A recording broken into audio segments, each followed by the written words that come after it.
Ini. Terus di mana? Lagi di luar, lagi cabut laporan.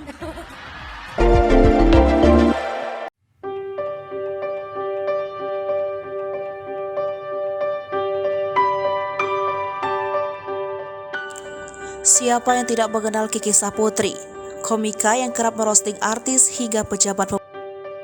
Dan diketahui saat ini komika Kiki Saputri jadi bulan-bulanan penggemar Lesti Kejora dan Rizky Bilar di Instagram. Pasalnya, Kiki Saputri merosting orang tua Abang L saat tampil membacakan pemenang dalam acara penghargaan Indonesia Dangdut Award 2022 pada Kamis 3 November 2022 malam. Penasaran akan komika wanita yang satu ini?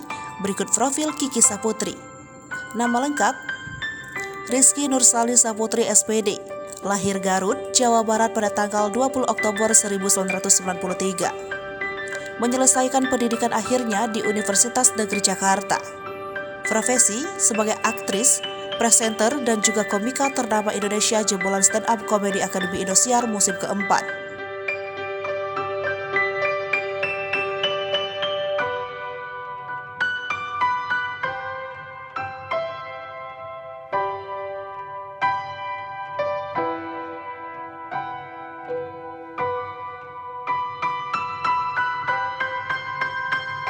Hai pemirsa Sri Popo TV, jangan lupa komen, like, dan subscribe, serta tonton terus berita-berita terupdate lainnya ya.